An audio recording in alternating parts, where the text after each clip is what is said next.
quelqu'un pour adorer Dieu avec moi?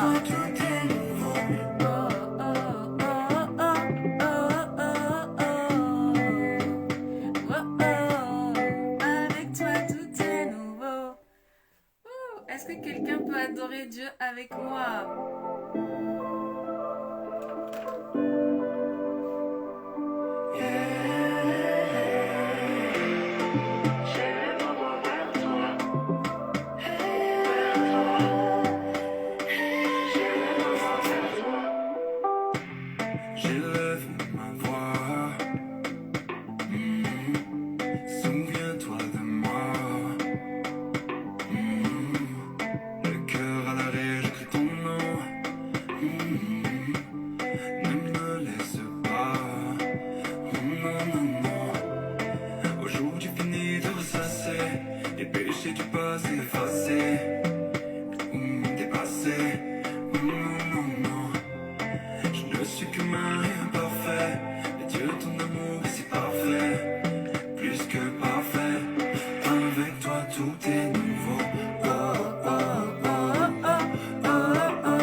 Shalom, shalom, shalom. Sébastien Korn et Jessie Elma Palma. Que Dieu les bénisse pour ce merveilleux cantique. Amen, amen, amen, amen. C'est un cantique excellent que j'apprécie beaucoup. Rempli de vie, de joie. Amen, amen, amen, amen, amen, amen. Shalom, shalom, peuple béni de Dieu. Excusez-moi. C'est notre dernier culte du soir avant les vacances. Avant 3 semaines de vacances, je bénis l'Éternel. Soyons les bienvenus à notre culte du soir de la semaine. Je bénis le Seigneur de ce qui me permet de me tenir devant son peuple ce soir, afin de propager sa parole, afin de déclarer sa parole, afin de promouvoir sa parole. Amen.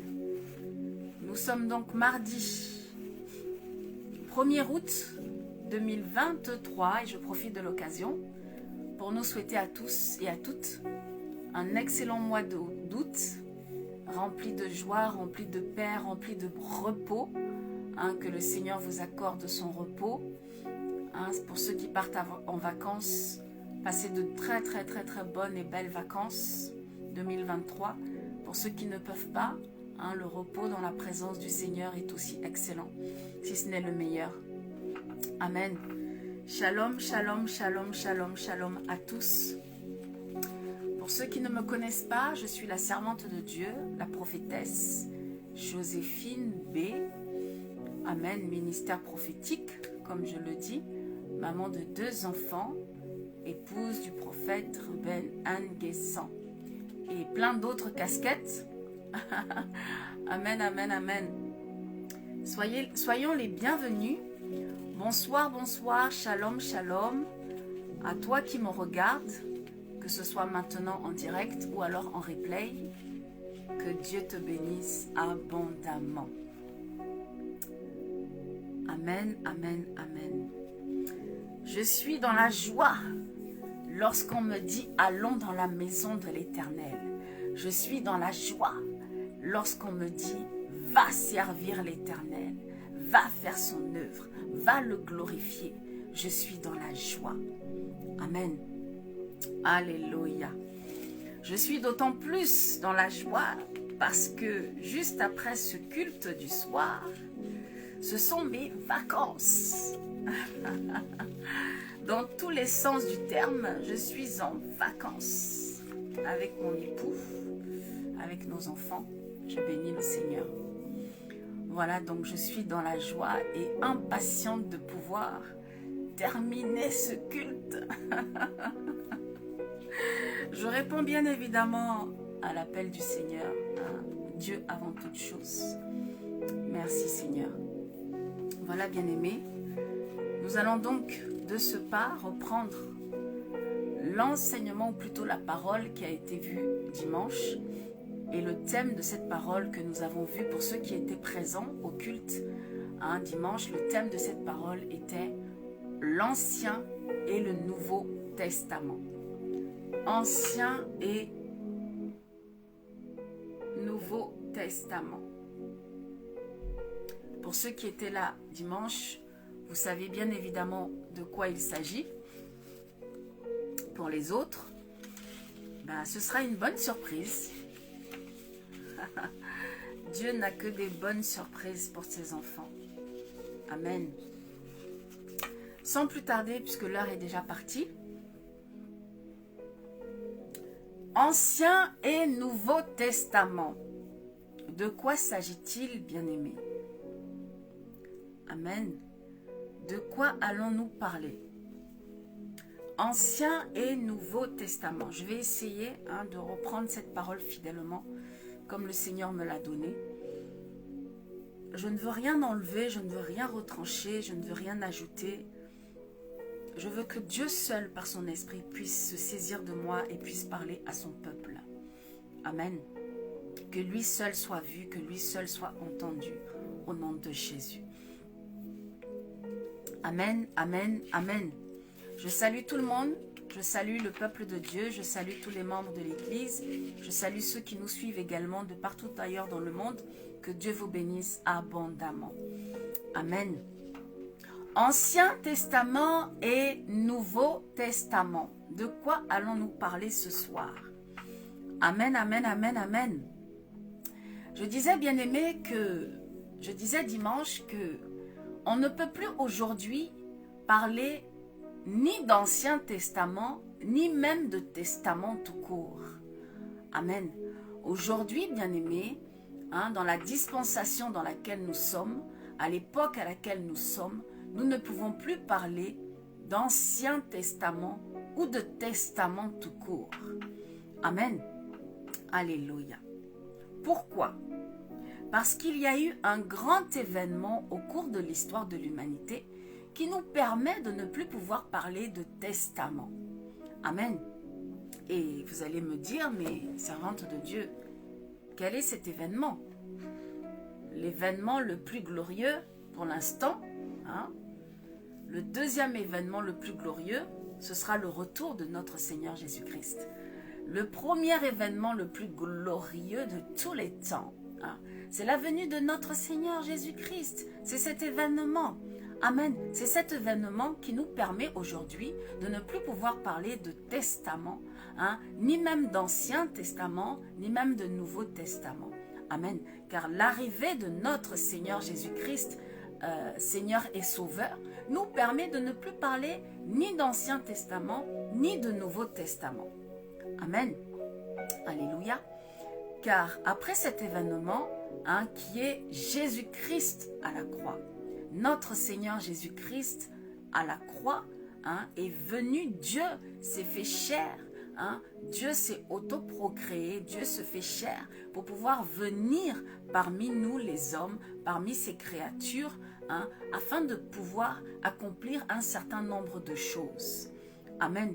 Et l'une des choses que Dieu a accompli au travers sa venue est évidemment l'annulation de ce testament. Amen. L'annulation, l'abolition de ce testament. Amen. Alléluia. Aujourd'hui, on ne peut plus parler de testament, mais on parle donc d'alliance. Amen. Aujourd'hui, on parle d'alliance. Shalom ma sœur Marie-Isabelle, que Dieu te bénisse. Merci pour ta présence. Amen. Donc aujourd'hui, par cet événement glorieux, on ne peut plus parler de testament, ni d'Ancien, ni de Nouveau Testament, plus de testament du tout. Amen. Alléluia. Car Christ est venu aussi en même temps pour abolir le testament. Le testament qui était quoi? Qui était la loi. Christ est aussi venu pour abolir le testament, pour abolir la loi. Amen. Pour abolir donc le testament. Et comment est-ce que Christ a aboli le testament qui était la loi? Comment, bien-aimé? Amen. Par sa mort et par sa résurrection. Amen. Par sa mort et par sa résurrection.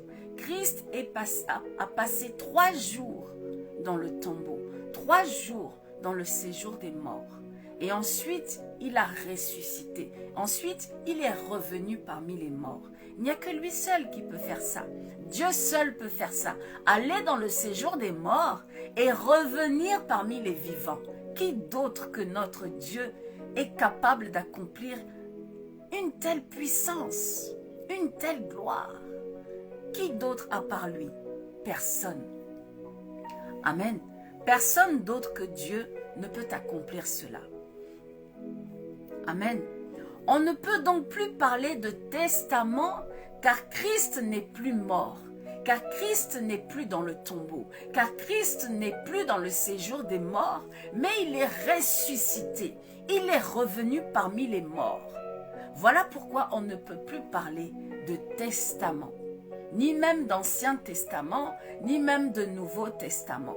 Amen. On ne parle plus clairement de testament. Amen. Alléluia. Et pour ceux qui prennent la parole, vous pouvez prendre Luc 24, versets 1 à 49, ou alors Marc 16, versets 1 à 8. Amen. On ne peut donc dire que avant Jésus-Christ, le testament avait été écrit par le testataire qui est Dieu, n'est-ce pas? Amen. Avant l'arrivée de Jésus-Christ, le testament, bien-aimé, avait été écrit par le testataire. Amen. Nous comprenons alors que le testament était donc sous scellé. Amen. Avant Jésus-Christ, le testament était donc sous scellé. Il existait, il était là, mais il était sous scellé, n'est-ce pas? Puisque le testataire n'était pas mort. Tant que le testataire n'est pas mort, le testament est caduc. Le testament n'a pas de valeur. Le testament est là et il dort. Il est sous scellé. Amen. Alléluia.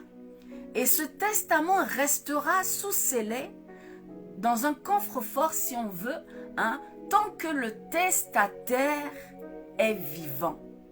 Tant que le testataire est vivant, son testament reste dans un coffre-fort. Son testament reste sous scellé. Amen. Alléluia. Et dans le cadre où le testataire n'est ni mort, ni vivant, ce qui était le cas selon certains hommes, ce qui était peut-être le cas certains hommes pouvaient le penser pour Dieu. Amen. Certains hommes pouvaient penser ainsi de Dieu. Dieu n'est ni mort, ni vivant. Je dis bien, certains hommes pouvaient penser à l'époque de cela de Dieu. Amen. On pouvait dire aussi que Dieu n'est pas encore connu comme étant vivant. Amen. Alléluia. Pourquoi? Parce que certains hommes sont incrédules. Ils ont du mal à croire à ce qu'ils ne voient pas. Et Dieu, comme nous ne voyons pas Dieu, parce que Dieu est esprit, donc certains hommes peuvent penser que Dieu est mort. Certains hommes peuvent penser que Dieu n'est ni vivant, ni mort, que Dieu n'existe pas. Amen. Parce que nous ne voyons pas Dieu, le testataire.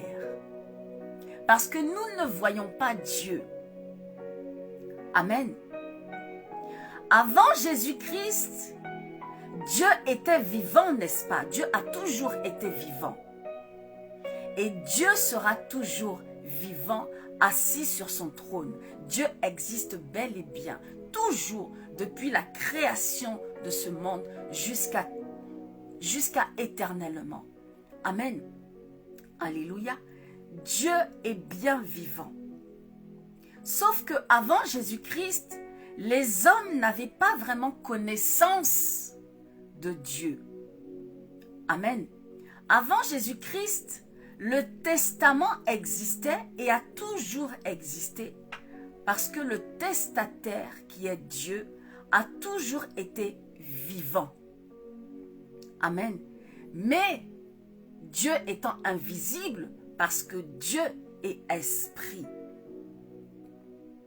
Amen.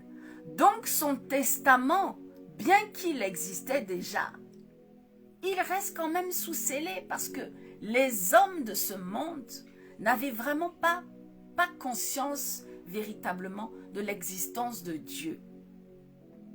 Amen. Alléluia. Je disais que l'homme est incrédule. Nous les hommes, nous sommes incrédules.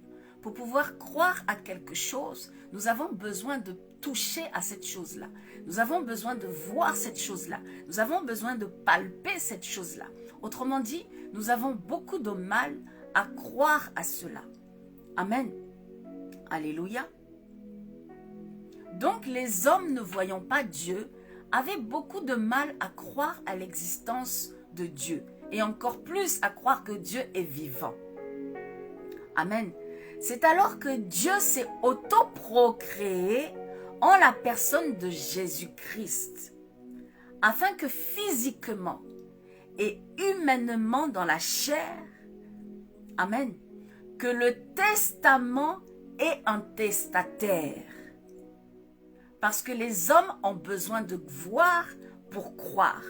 Donc Dieu s'est fait chair, il est venu en la personne de Jésus-Christ, afin que ce testament est un testataire en chair et en os, vivant, qui soit visible pour nous les hommes.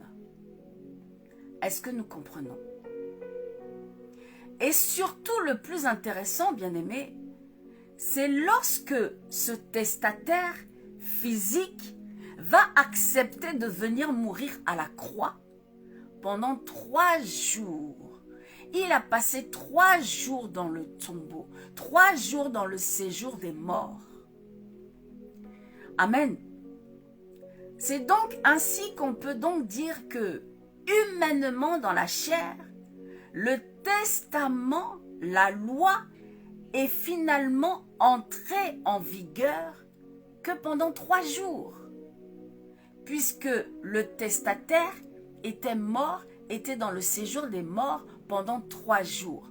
Donc le testament, la loi, n'a été en vigueur que pendant 3 jours, humainement dans la chair. Amen. Alléluia. Et dès que Jésus-Christ a été ressuscité, dès que Christ est ressorti du séjour des morts vivant, amen, alors ce fameux testament disparaît automatiquement. Ce fameux testament disparaît automatiquement est automatiquement aboli, puisque le testament est en vigueur lorsque le testataire est décédé, lorsque le testataire est mort. Mais si le testataire est vivant, si le testataire est ressuscité, donc son testament redevient caduc. Donc son testament redevient nul et non avenu. Est-ce que nous comprenons? Le testament n'a donc plus de valeur. Il est automatiquement aboli. Il n'a donc plus de sens. Est-ce que nous comprenons? À l'exception, la seule chose qu'on peut, oui, si je peux dire ainsi, la seule chose qu'on peut récupérer et qu'on doit récupérer de cette loi, c'est les 10 commandements. La seule chose qu'on doit récupérer de ce testament, ce sont les 10 commandements dans Exode 20. Les 10 commandements. Pourquoi? Parce que ce sont des lois immuables. Ça veut dire dans le temps qui seront toujours valables, toujours valides dans le temps, quel que soit le temps, quelle que soit la dispensation dans laquelle nous sommes, les 10 commandements restent et demeurent pour toujours. Tu ne tueras point. Tu ne commettras pas d'adultère, vous voyez? Tu n'auras pas d'autre Dieu devant la face de l'Éternel. Ces lois-là, ces 10 lois-là demeurent pour l'éternité, demeurent pour toujours. Autrement, la loi est caduque aujourd'hui. Le testament est caduque aujourd'hui. Le testament est aboli parce que Jésus-Christ de Nazareth n'est pas mort. Jésus-Christ de Nazareth est ressuscité. Jésus-Christ de Nazareth, Dieu est vivant. Amen. Alléluia.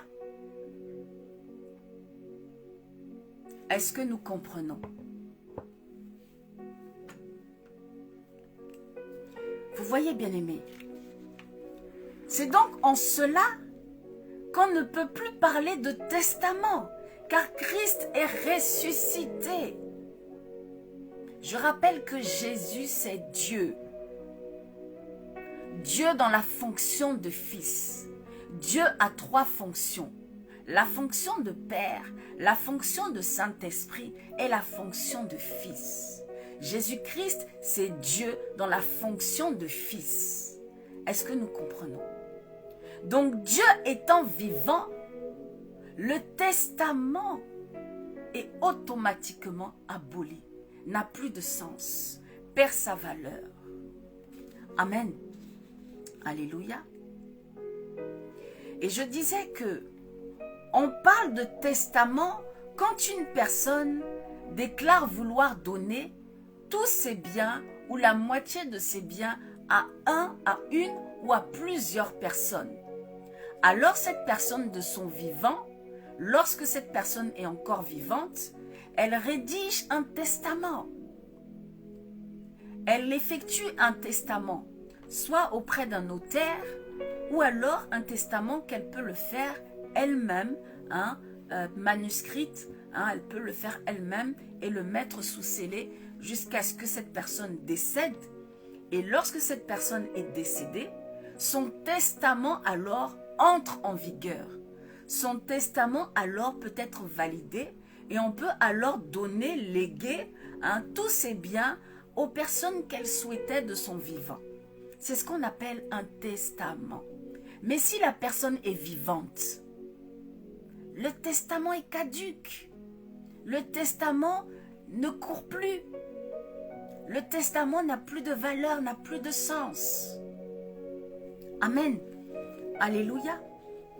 La personne en question va donc établir un testament pour pouvoir léguer ses biens aux personnes de son choix.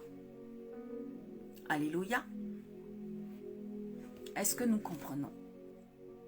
Tant que le testataire de son testament n'est pas mort, le testament ne peut rentrer en ligne de compte. Tant que le testataire est vivant, le testament ne peut rentrer en ligne de compte.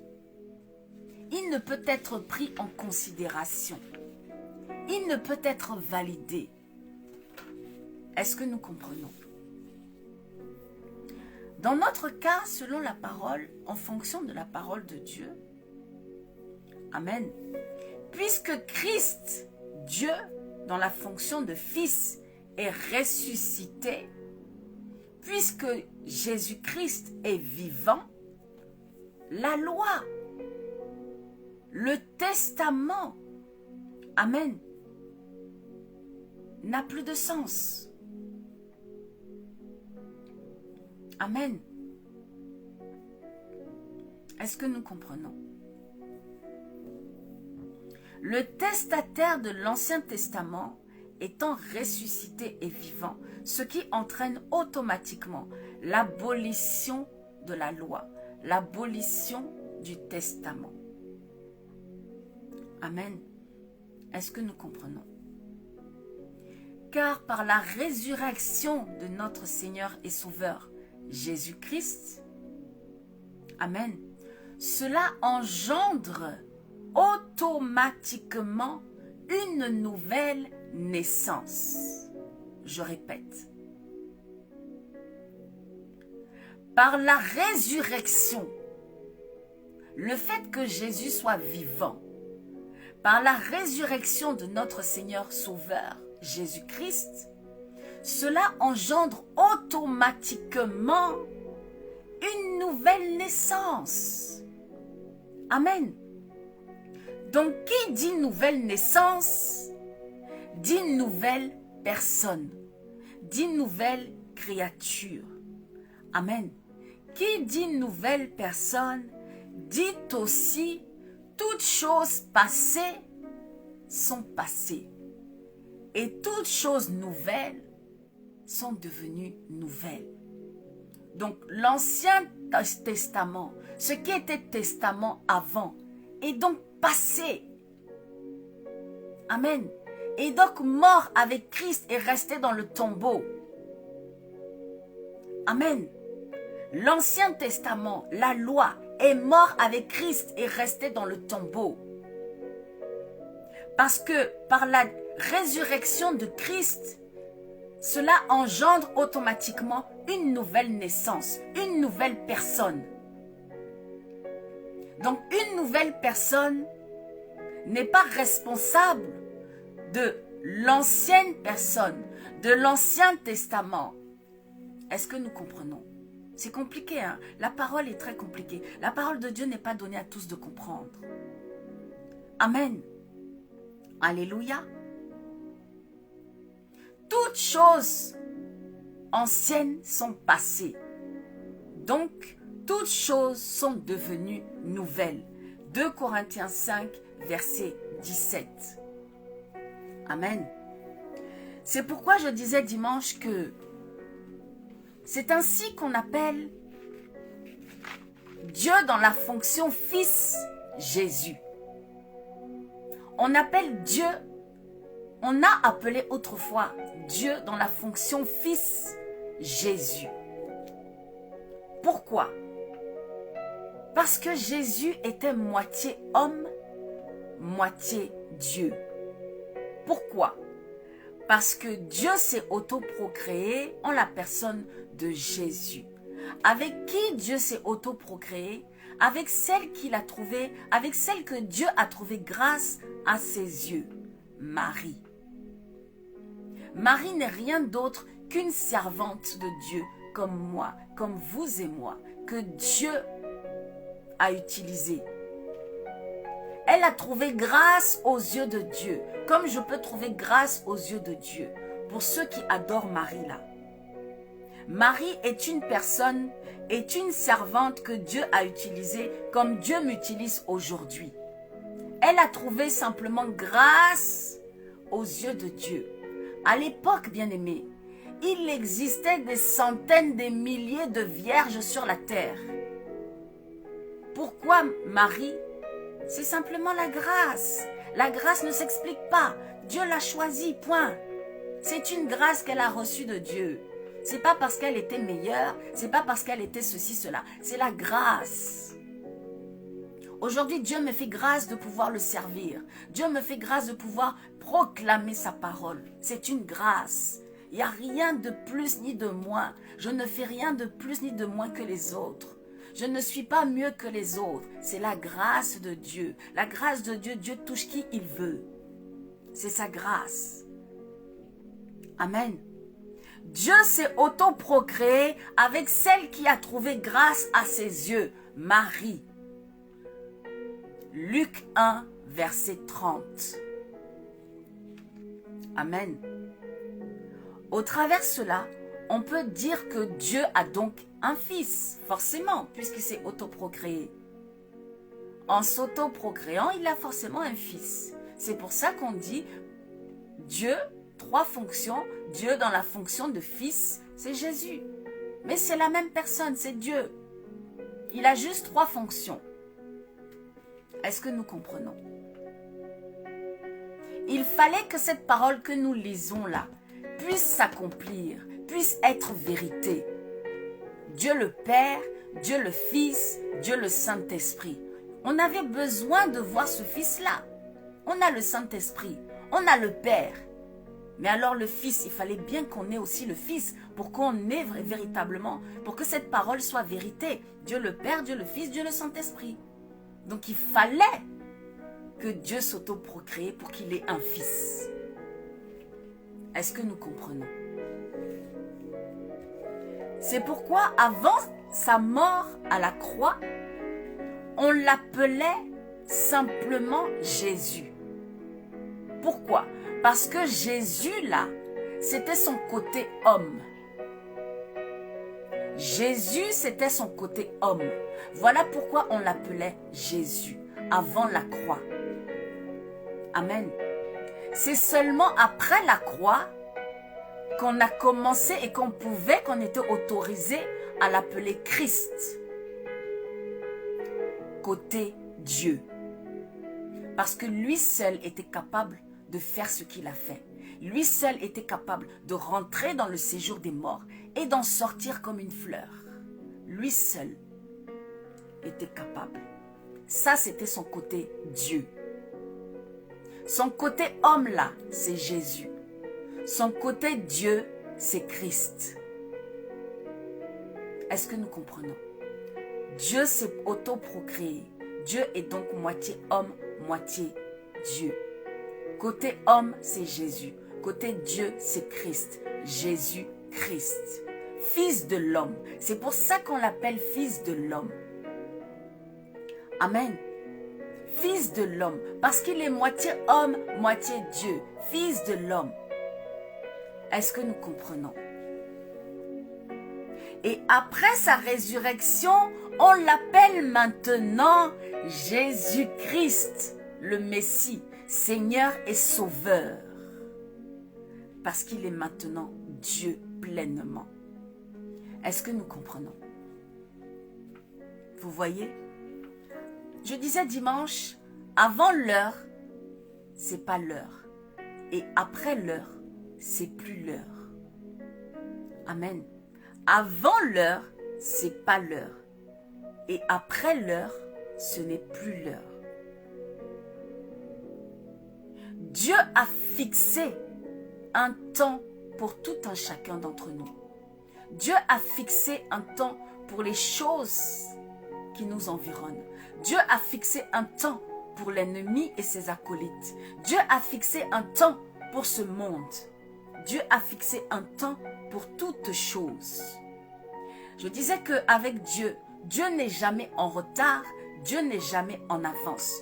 Dieu est dans son temps précis. Le temps que Dieu a destiné, Dieu est toujours dans son temps avec précision. Donc, ne crois pas que Dieu t'a oublié. Dieu est dans son temps. Même si tu pleures, même si tu gémis pour telle ou telle chose, tant que le temps que Dieu a fixé n'est pas arrivé, tu pourras toujours continuer à gémir, tu pourras toujours continuer à pleurer, à crier dans tous les sens, à monter, descendre, tant que le temps que Dieu a fixé n'est pas arrivé. Tu ne peux pas rentrer dans ta bénédiction. Est-ce que nous comprenons?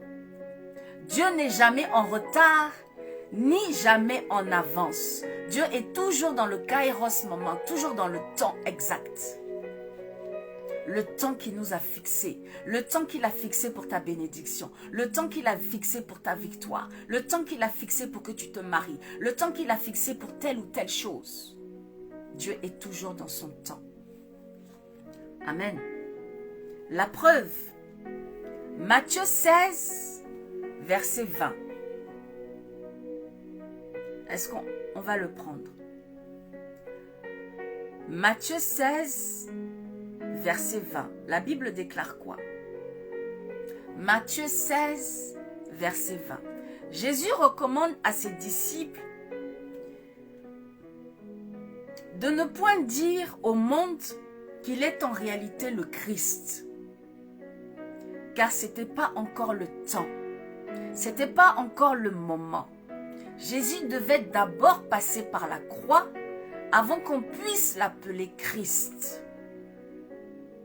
Est-ce que nous comprenons? Avant la croix donc, Jésus était qu'un simple homme. Amen. Il a refusé toute sa gloire. Il a laissé toute sa gloire pour être qu'un simple homme. Avant la croix, Christ n'était qu'un simple homme. Voilà pourquoi ils ont pu le crucifier. Voilà pourquoi ils ont pu le lapider. Voilà pourquoi ils ont pu cracher sur lui. Voilà pourquoi ils ont pu faire toutes ces choses abominables sur lui. Parce qu'il s'est laissé faire. Il a laissé toute sa gloire pour n'être qu'un simple homme, comme vous et moi. Amen. C'est seulement après la croix que Christ a retrouvé toute sa gloire. Et c'est donc ainsi qu'il a pu monter dans les airs sous les yeux de ses disciples. Lorsqu'il est monté dans les airs. Amen. C'est ainsi qu'il était Christ. Amen. Matthieu 16, verset 20, je lis. Alors il recommanda aux disciples de ne dire à personne qu'il était le Christ. Dès lors, Jésus commença à faire connaître à ses disciples qu'il fallait qu'ils aillent à Jérusalem, qu'il souffrit beaucoup de la part des anciens, des principaux sacrificateurs et des scribes, qu'il fut mis à mort et qu'il ressuscita le 3e jour. Est-ce que nous comprenons? Tant qu'il n'est pas ressuscité au 3e jour, nous ne pouvions l'appeler Christ.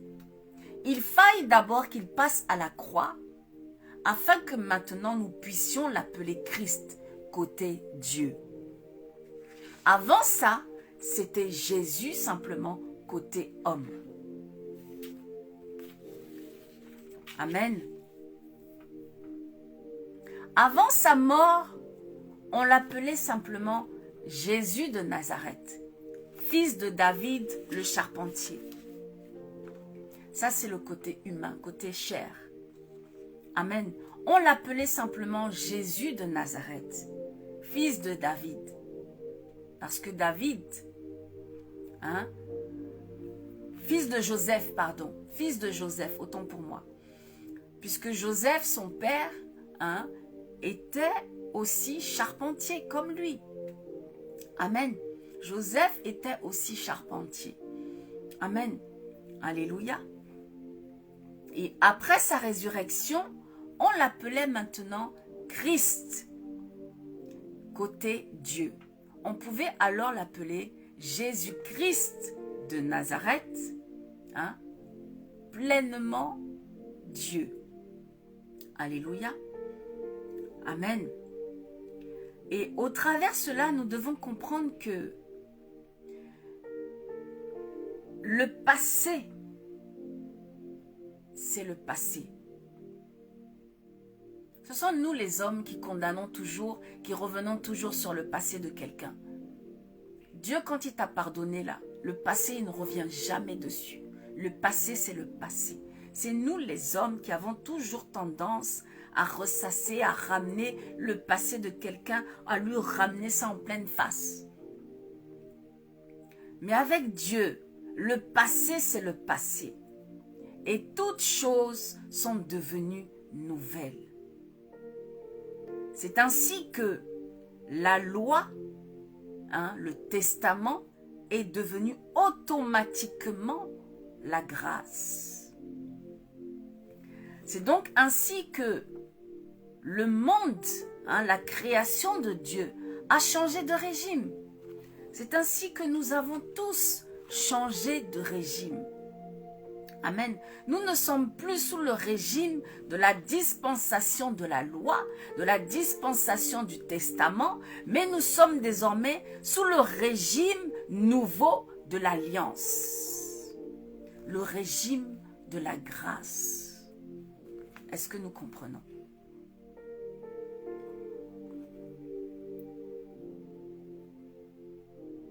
Amen. Et je disais dimanche que sous ce régime de la grâce, l'alliance de la grâce, ça ne veut pas dire qu'on fait n'importe quoi. Amen.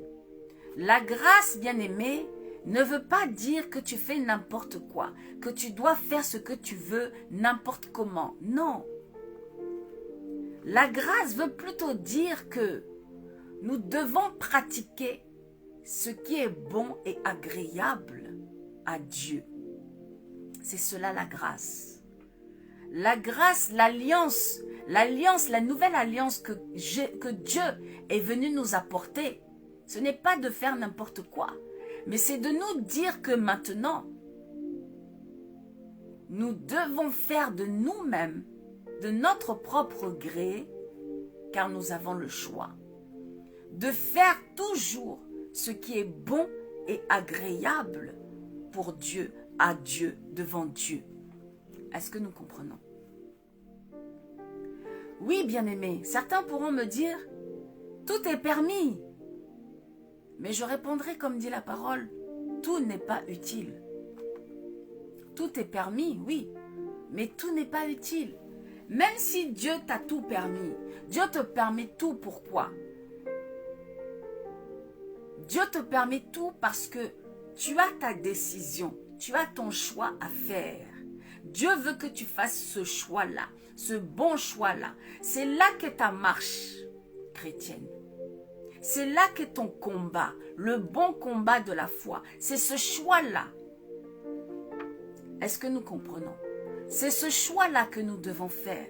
Tout est permis, mais tout n'est pas utile. Tu dois choisir de ne pas faire tout et n'importe quoi, parce que tout n'est pas utile à Dieu. Tout n'est pas utile pour accéder au royaume des cieux. Tout n'est pas utile pour ton salut. Est-ce que nous comprenons? Ce qui est utile pour ton salut, c'est ce qui est bon et agréable à Dieu. Ce qui est bon pour le royaume des cieux, pour que tu puisses accéder au royaume des cieux pour l'éternité, c'est ce qui est bon et agréable devant l'Éternel. Et ce qui est bon et agréable à l'Éternel, nous pouvons le retrouver dans 1 Timothée 2, versets 1 à 3. Prenons-le. 1 Timothée 2. Amen. 1 Timothée 2, versets 1 à 3. Je lis la parole au nom de Jésus. 1 Timothée 2, versets 1 à 3 nous dit quoi? J'exhorte donc, avant toute chose, à faire des prières, des supplications, des requêtes, des actions de grâce pour tout homme, pour tous les hommes. Verset 2. Pour les rois et pour tous ceux qui sont élevés en dignité, afin que nous menions une vie paisible et tranquille en toute piété et honnêteté. Verset 3 pour finir. Cela est bon et agréable devant Dieu, notre Sauveur. Vous voyez? Amen. Est-ce que nous comprenons?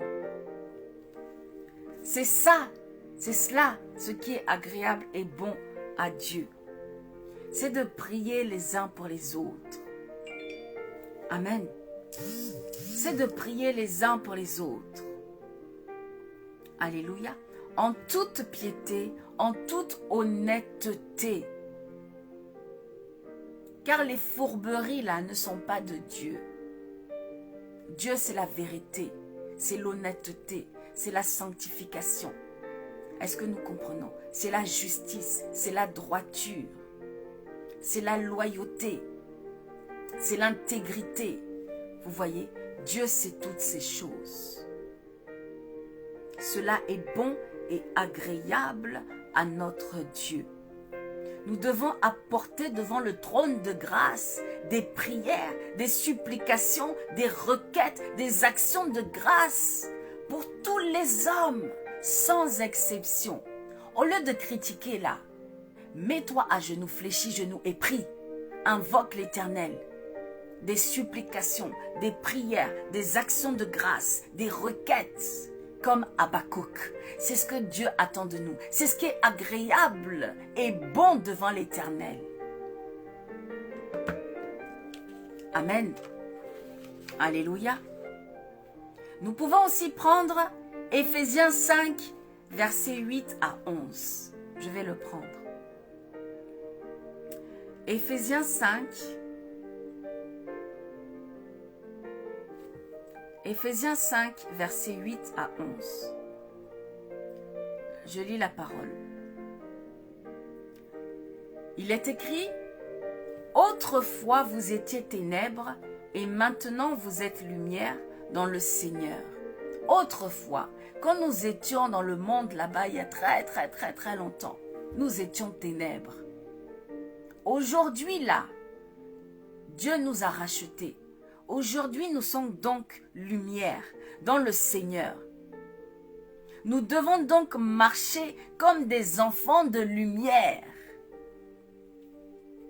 Les enfants de lumière, là, tu ne peux pas être dans le mensonge. Tu ne peux pas être dans l'adultère. Tu ne peux pas être dans les calomnies. Tu ne peux pas être dans les choses qui ne glorifient pas Dieu. Ça voudrait dire que tu n'es pas un enfant de lumière.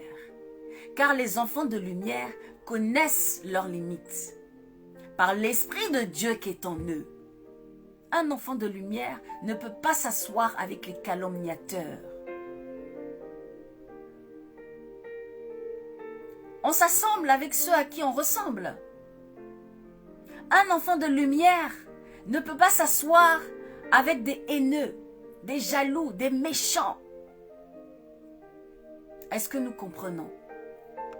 Autrefois, souvenons-nous, parce que autrefois nous étions ténèbres, autrefois nous étions dans toutes ces choses, mais aujourd'hui nous sommes enfants de lumière, enfants de Dieu.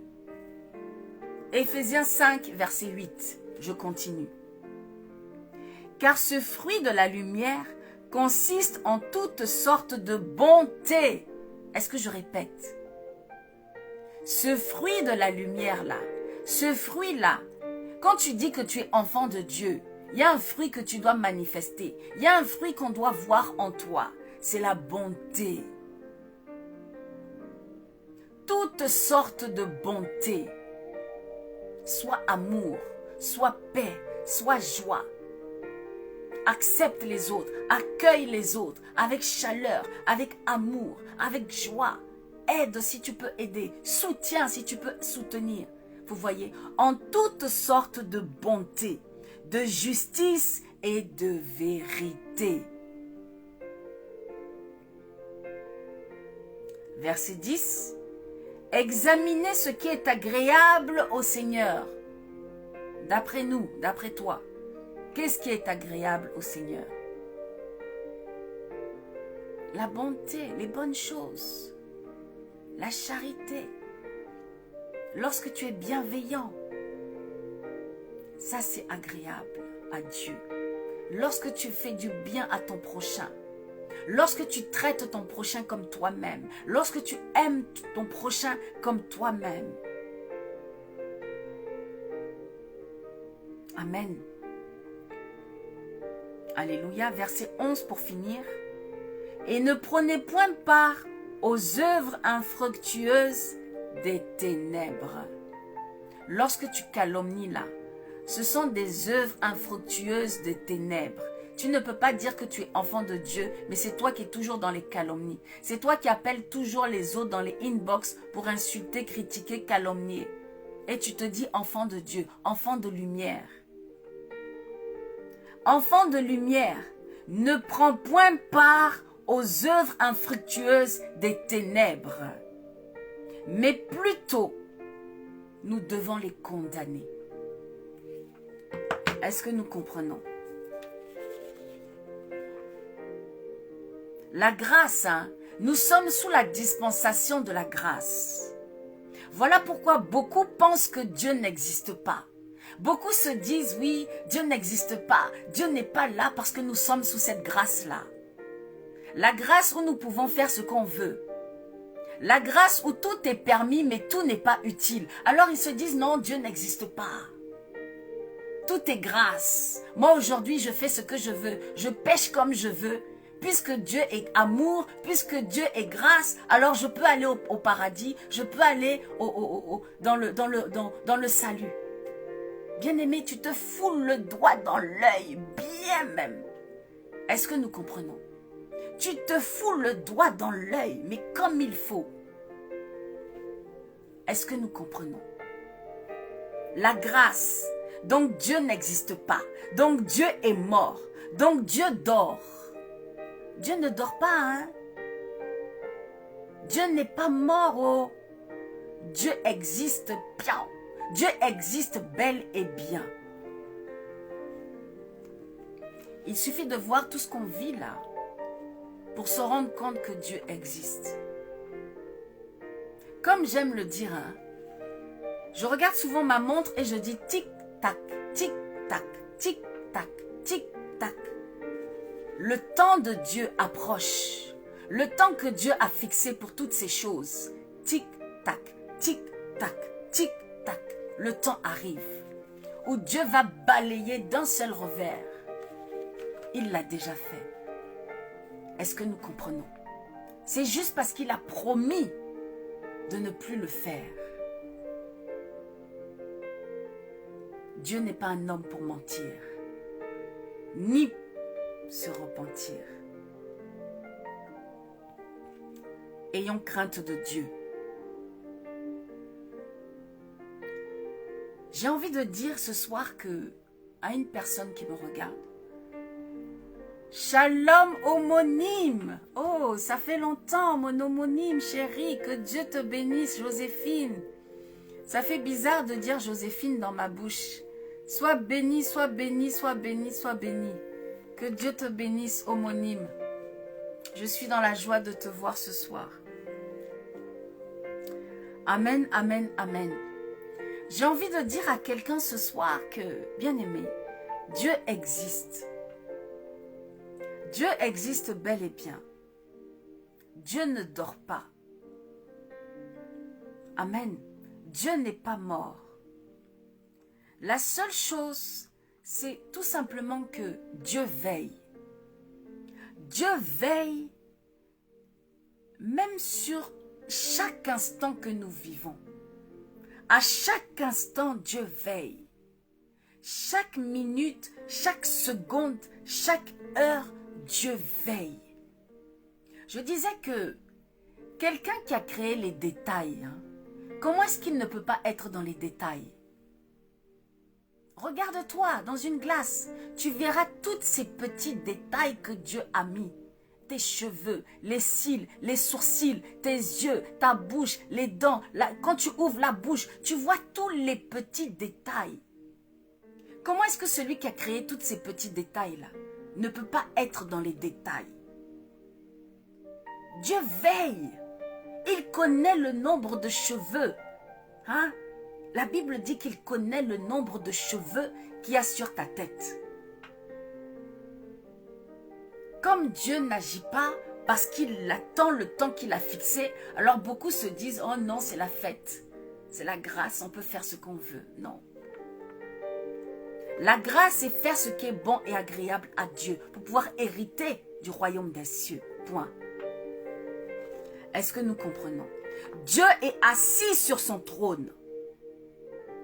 Dieu veille à chaque instant à l'accomplissement parfait de sa parole. De Genèse à Apocalypse, tout ce qui est écrit, il faille que cette parole-là s'accomplisse avant que Dieu, avant que Christ ne revienne. Dieu est assis sur son trône, attendant le terme qu'il a fixé à ce monde. Attendant le terme qu'il a fixé à l'ennemi. Est-ce que nous comprenons? Amen. Par ailleurs, je disais dimanche que, en vérité, hein, ce n'est plus nous, enfants de Dieu. Ce n'est plus nous, enfants de Dieu, nous qui connaissons Christ, qui sommes sous la loi, sous le testament. Aujourd'hui, hein, en vérité, ceux qui demeurent sous la loi, ceux qui demeurent encore sous le testament, amen, c'est ceux qui ne connaissent pas Christ. C'est les païens, les inconvertis, les mondains, ceux qui demeurent toujours sous la loi, sous le testament. Ce sont les païens, ceux qui ne connaissent pas Dieu, ceux qui n'ont pas encore confessé Dieu, ceux qui n'ont pas encore reçu Christ comme Seigneur et Sauveur. C'est ceux-là qui sont encore sous la loi. C'est ceux-là qui sont encore sous le testament. Est-ce que nous comprenons? Pourquoi? Question, réponse. Parce qu'il faut que eux, il faille que eux maintenant aussi puissent mourir avec Christ pour ressusciter maintenant avec Christ comme nous l'avons fait. Nous sommes morts avec Christ, l'ancienne Joséphine, l'ancienne personne que tu étais, est mort maintenant. Et tu as été ressuscité, une nouvelle personne, une nouvelle créature avec Christ. C'est pour ça que les choses anciennes, les choses passées sont passées. Maintenant que tu es une nouvelle créature, toutes nouvelles choses sont maintenant dans ta vie. Tu es une nouvelle créature. Tu es donc une nouvelle personne. Est-ce que nous comprenons?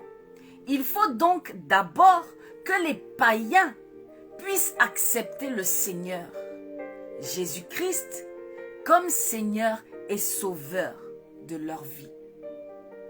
Amen. C'est alors qu'ils deviendront eux aussi enfants de Dieu. C'est ainsi que toute chose ancienne sera passée et que toute chose maintenant nouvelle deviendra nouvelle. Amen. C'est ainsi qu'ils pourront hériter, tout comme nous, de cette nouvelle alliance, de cette grâce. Tant qu'ils n'ont pas accepté et reçu Christ, ils ne peuvent entrer dans cette grâce, dans cette alliance que Dieu est venu nous offrir à tous, sans exception. Que tu sois jeune, que tu sois vieux, que tu sois juif, que tu sois, je ne sais pas, à tous, sans exception. Dieu est venu nous offrir cette grâce, cette alliance qui a remplacé la loi, qui a remplacé le testament. Voilà pourquoi on ne parle plus de testament, mais d'alliance. Est-ce que nous comprenons? Tous ceux qui l'auront reçu, ils deviendront enfants de Dieu. Jean 1, versets 12 à 13. Je vais le prendre. Prenons-le. Jean 1, versets 12 à 13. Je le prends. Amen.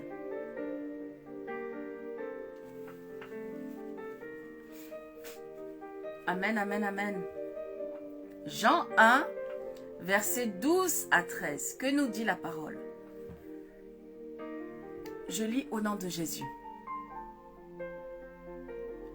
Mais à tous ceux qui l'ont reçu, à ceux qui croient en son nom,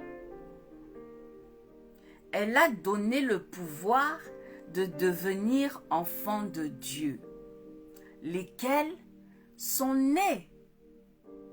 Verset 13. Non du sang et de la chair, ni de la volonté de la chair, ni de la volonté de l'homme, mais de Dieu. Ça veut dire que lorsque tu as reçu, lorsque tu déclares que tu as reçu Christ en tant que Seigneur et Sauveur dans ta vie, amen, et que tu nais de nouveau, tu passes par les eaux de baptême et que tu nais de nouveau, tu ne nais pas de la chair et du sang, mais tu nais de Dieu, de l'Esprit de Dieu, de la volonté de Dieu, ce qui est beaucoup plus puissant, beaucoup plus fort.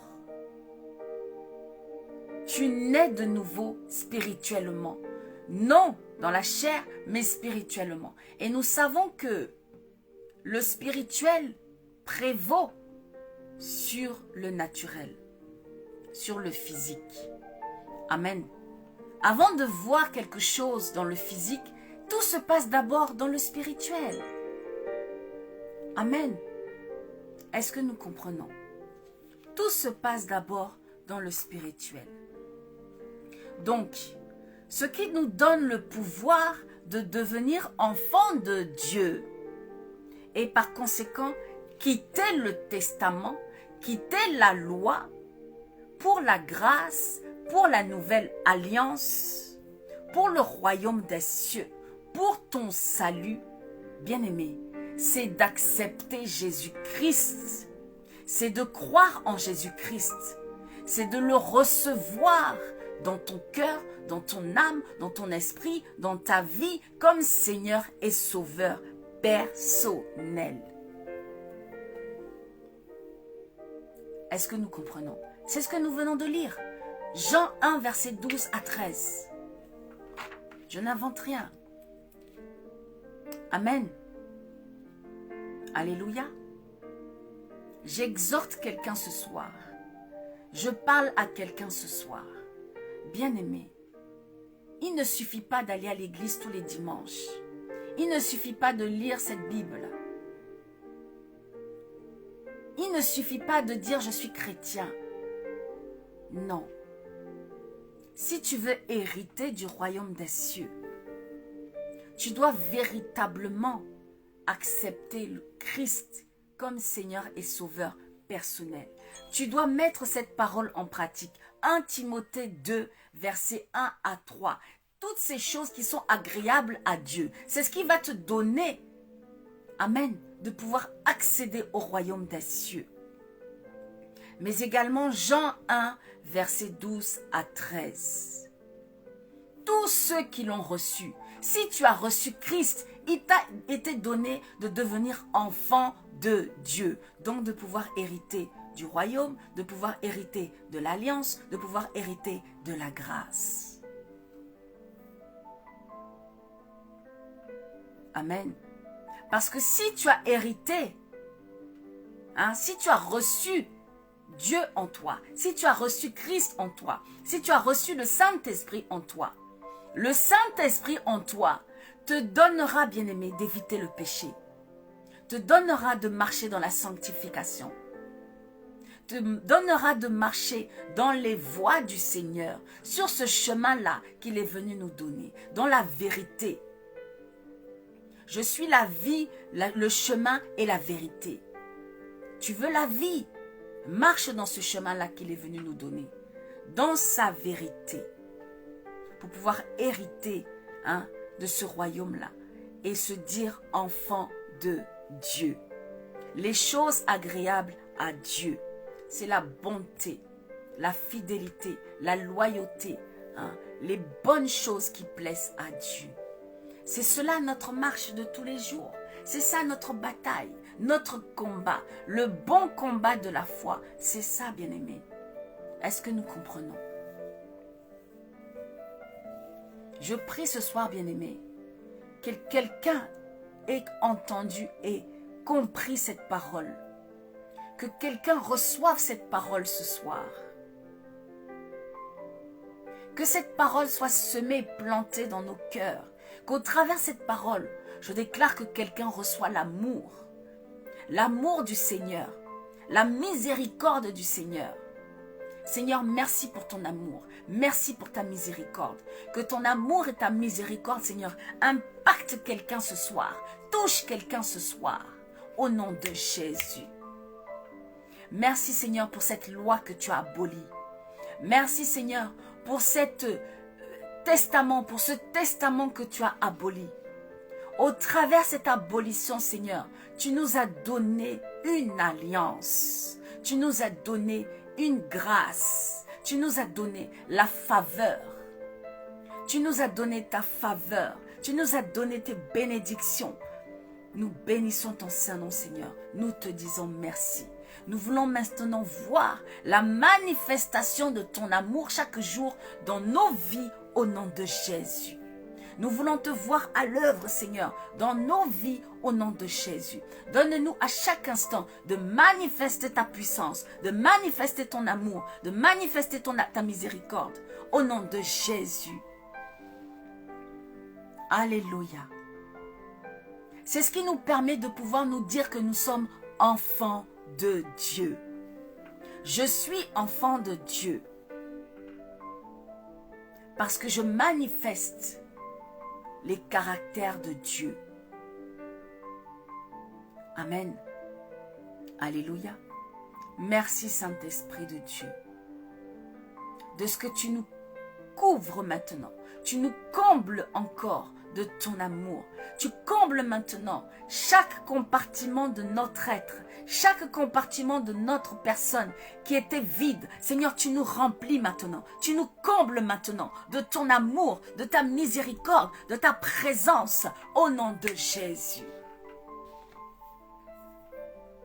Donne-nous, Seigneur, de pouvoir marcher selon toi, de pouvoir marcher selon ton esprit, de pouvoir marcher selon ta pensée, de pouvoir marcher selon toi. Guide-nous, oriente-nous, marche avec nous à chaque instant. Donne-nous de nous positionner à chaque instant là où tu veux que nous soyons, pour ta gloire, pour ton œuvre, au nom de Jésus. Merci, Seigneur.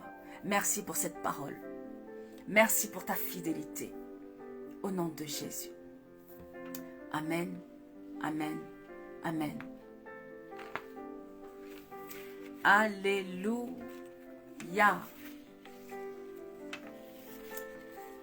Voilà, bien-aimés. Je remercie le Seigneur pour cette parole. Que Dieu soit glorifié. Que Dieu soit glorifié. Bien-aimés, comme nous l'avons dit depuis 3 semaines, il est temps pour nous de pouvoir nous reposer un petit peu, de pouvoir laisser un petit peu les réseaux, de pouvoir aller nous ressourcer en famille, dans la présence de Dieu. C'est le moment. Ce soir, bien-aimés, c'est le dernier culte du soir, pour l'été en tout cas. Nous revenons le 27 août. Nous sommes donc en congé à partir de ce soir jusqu'au 27 août. Dimanche 27 août, nous reprenons nos cultes en présentiel à l'église à partir de 11h30 jusqu'à 13h30. Amen. Alléluia. Donc je rappelle juste les annonces. Merci Seigneur. Cette semaine, dimanche prochain, dimanche 6, dimanche 6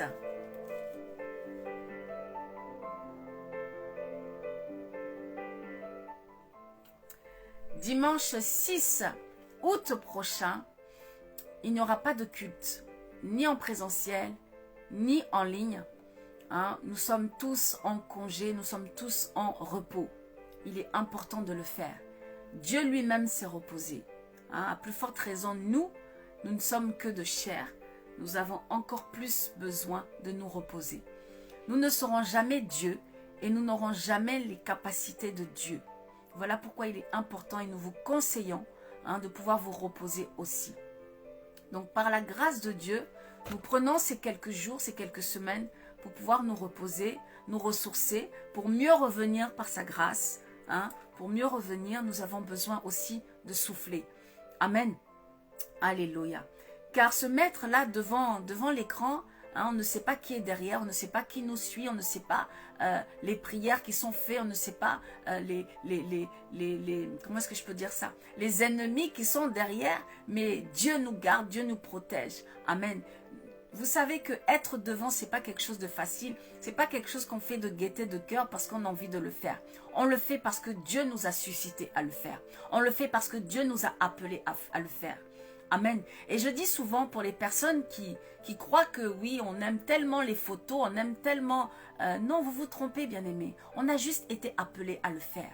Dieu nous utilise. Dieu utilise nos images. Dieu utilise nos photos pour toucher, impacter. Amen. Dieu ne va jamais descendre de son trône pour venir te parler, pour venir te prêcher la parole. Dieu utilise les hommes que nous sommes. Amen. Et je dis que si à l'époque de Abraham, à l'époque de Élie, Élisée, à l'époque de Moïse, lorsqu'ils étaient dans le désert, s'il existait les téléphones, les smartphones comme aujourd'hui, on aurait des photos de Moïse, de Josué, de toutes ces personnes dans le désert du peuple d'Israël. On aurait des photos. Mais comme à l'époque, il n'y avait pas de smartphone. Amen. Dieu utilise les hommes. Alléluia. Dieu utilise les hommes que nous sommes. Et l'image des hommes que nous avons, Dieu les utilise pour pouvoir faire son œuvre. Amen. Tout simplement. Amen. Donc, ne croyez pas que c'est de gaieté de cœur que nous sommes là. Nous aimons tellement les photos. Nous aimons tellement nous montrer. Non, bien-aimés. Nous aimons le calme, la paix. Nous aimons même nous cacher. Amen. Est-ce que nous comprenons?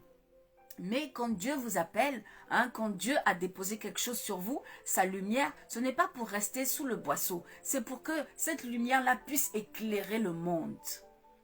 Le monde, les ténèbres. Est-ce que nous comprenons? Que tu le veuilles ou non, Dieu appelle ses serviteurs à le servir. Amen. Alléluia. Merci Seigneur. Shalom mon frère Martial. Waouh, ça fait longtemps. Ça fait longtemps mon frère. Qu'est-ce que tu me mets? Profite, toi, ton époux et ta famille, pour te ressourcer en famille. C'est important. Revenez ressourcer grandement. Vous êtes de bonnes personnes. Soyez bénis au nom de... Oh, merci mon frère. On a besoin. Tu vois les cernes là, on est fatigué. Vraiment Seigneur, merci, on a besoin. Amen. Donc je rappelle juste les annonces. Dimanche prochain, il n'y aura pas de culte, ni en présentiel, ni sur Facebook, ni sur les réseaux, ni en ligne. Il n'y aura pas du tout de culte. Ressourcez-vous aussi, c'est le moment de chercher la face du Seigneur, de passer du temps en famille, etc. Donc dimanche prochain, pas de culte. Amen. Mardi 1er, donc c'est aujourd'hui, nous avons notre culte du soir de la semaine pour clôturer. Amen. Sachez également que notre couple pastoral, nos enfants dans la foi, le couple pastoral Victor et Arias sont en congé, sont déjà en congé depuis le 29 juillet jusqu'au 14 août. Amen. Et nous sommes en congé depuis hier normalement. Depuis hier, nous sommes en congé jusqu'au 20 août inclus. Donc nous revenons à l'église en présentiel le dimanche 27 août. Tous les mercredis, n'oubliez pas, nous avons notre évangéliste Elijah Eli, lui qui ne part pas. Tous les mercredis, il sera en présentiel à l'église pour mettre le feu. C'est la prière pour la famille tous les mercredis de 19h à 20h30. Amen. Alléluia. Dimanche 13 août. Dimanche 13 août, pas dimanche prochain, dimanche d'après. Dimanche 13 août, nous aurons que le culte en ligne. le culte sera uniquement en ligne avec le couple pastoral Victor et Arias. Amen. Dimanche 20 août, le culte sera en présentiel, c'est-à-dire à l'église. Le culte sera à l'église en présentiel le dimanche 20 août avec le couple pastoral Arias et Victor Kingé. Donc de 11h30 à 13h30. Amen. Nous reprenons donc, comme je l'ai dit, le dimanche 27 août avec tout le monde, toute l'assemblée. Nous nous retrouvons dans la joie, dans la bonne humeur, tous reposés, tous fortifiés, tous prêts à servir encore plus notre Dieu. Amen. Dimanche dernier, nous n'avons pas pu honorer notre moment de talk show, dimanche 30, qui était prévu pour le dimanche 30, dimanche dernier, le 30 juillet. Nous n'avons pas pu l'honorer. Le thème de ce moment de talk show était la consécration. Nous avons, par la grâce de Dieu, décidé de le reporter à une date ultérieure, certainement après les vacances. Donc, nous reviendrons vers vous pour ce temps-là, pour pouvoir reprogrammer ce talk show de la consécration. Amen. Alléluia. Et juste pour finir, vendredi 1er septembre, nous avons notre veillée de la rentrée. Vendredi 1er septembre, de 22h30 jusqu'à l'aube, veillée pour la rentrée. Le thème de cette veillée est « Guerrier pour Christ ». Nous sommes tous appelés à servir Dieu, chacun à son niveau. Nous sommes tous des guerriers et des guerrières de Christ en tant qu'enfants de Dieu, en tant que serviteurs de Dieu. C'est le moment, c'est le temps de pouvoir le démontrer, de pouvoir prier pour la rentrée, pour nos enfants, pour nous-mêmes, pour l'œuvre de Dieu. Amen. Donc, rendez-vous vendredi 1er septembre de 22h30 à l'aube à la salle, à l'église en présentiel. Amen. Alléluia. Voilà, bien-aimés, pour les annonces. Merci, mon frère Martial. Très bonnes vacances à toi si tu pars. Si tu ne pars pas aussi, bon moment de repos. Bonnes vacances à nous tous. Bonnes vacances à vous tous. Vous qui nous suivez de partout dans le monde. Que Dieu vous bénisse. Que Dieu soit au contrôle de toutes choses durant ce moment de vacances, durant ce moment de repos. Que Dieu prenne le contrôle de toutes choses, de vous, de vos familles, de vos maisons, de vos finances, de vos relations, de toutes choses, au nom de Jésus. Amen. Donc, nous allons nous quitter avec ce cantique que nous avons pris en tout début. Merci, Seigneur. Dieu est bon. Shalom, shalom à nous tous. Excellente soirée dans la présence de notre Dieu.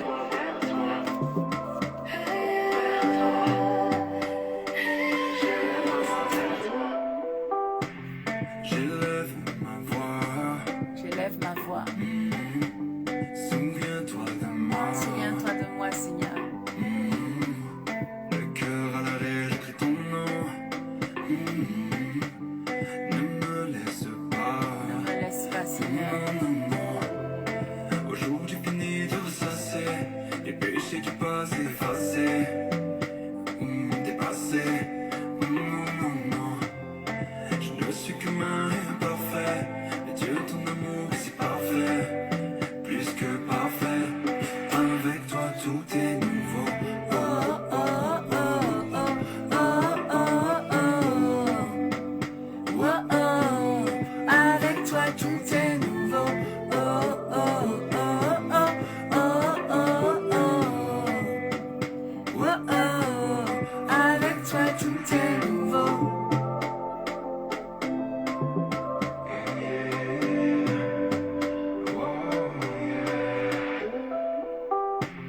Je perçois ta voix, Je perçois ta voix. tu traces ma voix. Tu traces ma voix, Seigneur. Jamais je n'effacerai ton nom Jamais, jamais, jamais. de mon cœur qui bat. Oh non, non, non. À présent je sais, j'en ai assez. Tel congé qu'aimer vont passer, dépasser. Oh non, non, moi ça c'est parfait, plus que parfait. Avec toi tout est nouveau. Oh oh oh oh oh oh oh. Oh oh. Avec toi tout est nouveau. Oh oh oh oh oh oh oh. Oh oh. Avec toi tout est nouveau. Oh oh oh oh oh oh oh. Oh oh. Avec toi tout est nouveau. Oh oh oh oh oh oh. Oh oh. Avec toi tout est nouveau. Avec Dieu, tout est nouveau. Les choses passées sont passées. Avec toi tout est nouveau.